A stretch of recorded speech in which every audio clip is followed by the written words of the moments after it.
Welcome back to 3 Up, 3 Downs, National League West Division Breakdowns. We finished up with the Padres and the Dodgers. Let's move on to the San Francisco Giants, a team that lost starting pitcher Carlos Rodon. Where did they add this year? They added in the free agent market with Michael Conforto. They traded for DH Blake Sabol. They added backup catcher Roberto Perez. And then in the rotation, Sean Manaea and Ross Stripling. Taking a look at the starting lineup, followed by first baseman Lamont Wade Jr., Thiago Estrada at second base, Jock Peterson in right, Michael Conforto in left, Brandon Crawford at shortstop, David Villar at third, Mike Yastrzemski in center field, Joey Bart at catcher, and Blake Sabol in the DH role. What do you got on the starting nine for the San Francisco Giants? Yeah, I mean, it seems like a lineup full of trade bait. I don't know who, Jock Peterson is the best bat in this lineup. Maybe Conforto has a good year. We haven't seen him in a whole year. Brandon Crawford's old. Thairo Estrada is a good player. He's a good player. Lamont Wade is good against righties. I don't know. This seems like a bunch of bats that your team, like a bunch of, the Dan Vogelbach trade last year where the Mets just needed a bat who could hit righties. It seems like a bunch of Dan Vogelbachs in different positions, good bats, but nothing that's expected to carry a lineup. And they've kind of gotten away with this in recent years, not last year, but the year before, of just kind of platooning players, having resurgent performances from some of the older players. But I don't see much pop in this lineup. I don't see, Jock Peterson has pop, but I don't see, enough all around. It's a bunch of meh players, a bunch of guys who can do something, but not really all that much. They're going to platoon a lot, and that's kind of their thing. But, Mitch Haniger is going to come back at some point. I don't think he's going to miss too much time. He's got a strained oblique right now, but I think he'll be back for most of the season. But you're talking about the three best hitters in the lineup is Jock Peterson, Michael Conforto, and Mitch Haniger. You can't be that excited. I don't know what to think. I think they're going to, for this lineup to be good, they're going to need to field the ball very well, run the bases well, and have some high variation performances, at the top of their abilities. Mm-hmm. No, it's actually, this is something feeling like we haven't been able to have this conversation obviously in 3Up's history. But the fact is, this might be the worst San Francisco Giants lineup we've seen in over a decade. I know things weren't too great last year as they were kind of struggling to be competitive towards the end of the season.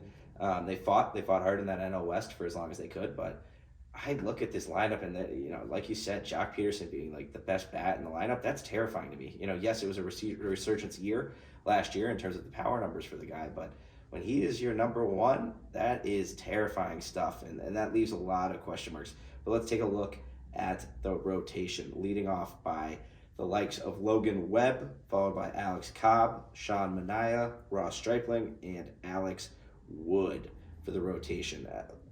Logan Webb, he's showed some promise, a young guy, only 26 years of age, a guy who's projected for a 3.55 ERA and 170 plus strikeouts. It's a guy who's taken the right direction. I think this is their strong point of the lineup in that rotation. But what do you got on the rotation? It's pretty good. Logan Webb's a good pitcher. Alex Cobb's good when he's healthy. Sean Manaea, I think, is going to have a big year. I think he's going to play well in that ballpark. And then Alex Wood and Ross Stripling are fine 4.5s, Alex Wood's a little bit better, but they're both solid. I don't think there's an ace here. I think Logan Webb is a 2 on a playoff team, maybe a 3.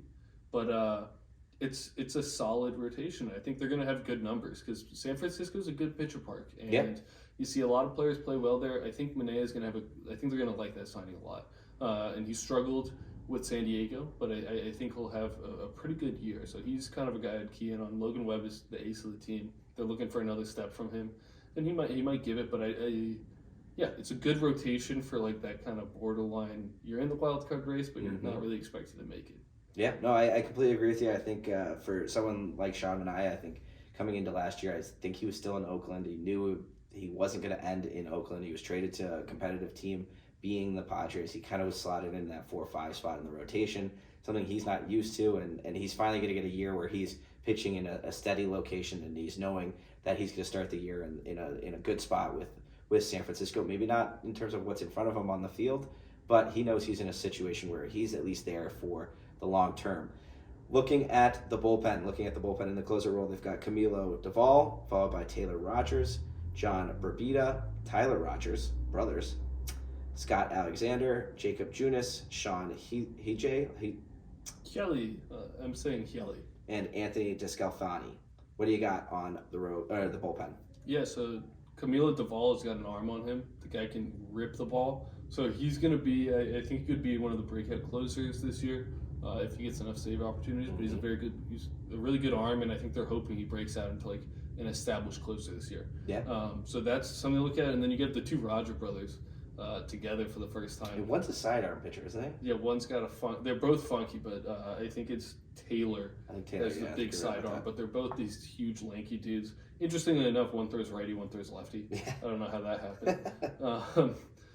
But that'll be interesting. They seem to get a lot of popularity for being like average pitchers, you know, like average pen arms. So yeah, I think this bullpen is okay. It's not great, but there's stuff to watch there. Jacob Junis had a little bit of a resurgence last year where he was throwing the ball hard.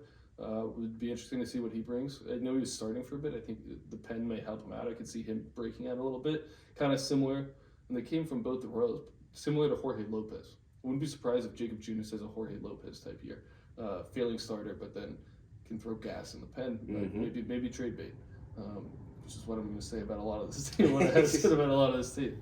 Yeah, no, I like it. I think the top of that bullpen looks pretty good, but there's just weaknesses throughout this lineup, and that takes us kind of into our X factors for this team. I'll let you go first for the San Francisco Giants. Who's your X factor? Yeah, so my X factor is going to be Michael Conforto because he's a guy who was looking to command a big contract, had injury issues that were seemingly like too big for teams to sign him. It didn't look like he was going to play last year. It seemed like until the last day possible in the regular season last year, there were rumors of him being signed, and he just never got signed. It's interesting to see what he'll bring if he is a piece for them to build around in the future.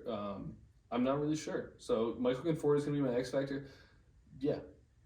I like the pick. I think it's he got injured training and trying to stay healthy as he was awaiting being signed, and then they found that the best option for him was to sit down for the rest of the season as a free agent. He was signed by this Giants team, is expected to be a powerful bat for him as he showed in New York for the Mets. So I like the pick there. I'm gonna take Jock Peterson, and the reason I take Jock Peterson is because I think for the first time in his career, I don't think he was the number one guy when the Dodgers were what they were, and then he went to Chicago for a prove-it year. He kind of responded and was able to answer some questions, and then came to San Francisco and was dominant. So the fact is, you can't forget actually about the Braves pit stop there as well. But the fact is, I think Jock Peterson needs to lead this team in the offensive numbers and kind of just throughout all of it. So we'll see what Jock is able to give for the San Francisco lineup. Yeah, I like the pick. He is kind of the face of the Giants right now, which is kind of weird to say, but I think he is the face of the team. Yeah, projections. Bottom of the cellar. I got this team finishing 5th. I hate what they did. I don't love any of it. I've got them finishing 5th in the NL West. Yeah, it's tough. I mean, an offseason where you're rumored for Judge and seemingly sign Judge due to fake reporting, and then you sign Carlos Correa and say, no, thank you, we don't like you back. And now I'm going to project them to finish 5th as well. I just don't like this roster. I think the pitching and the way they platoon players may be able to carry them. Like, I think they may be able to work this roster better than a lot of teams do. But I don't like the roster. I don't think there's enough talent. And I think they'll get the most out of it, but I think they're going to finish 5th in this division. And I'll just say, I will not be surprised if I'm proved wrong, backed by good pitching performances and good platoon hitting. I would not be surprised. It's something that the Giants have done for so long, and it's kind of why I think we're shocked, just as shocked to pick them 5th. And the fact is, this roster just has so many holes on them that it's scary. So, but if you feel like we are wrong, if you feel like you've got other critiques or X factors for this San Francisco lineups, hop in the comments just directly below and hop and hit that subscribe button. If you're feeling like you love the content we've been producing, hit the like button. We would really appreciate it. But check out all the Star 6 Media content. If you feel like you've been liking our NL West division breakdowns, that's perfect because we're moving to the Arizona team, the Diamondbacks, a team that finished 4th and a team that is looking to be competitive in this NL West. So tune in next.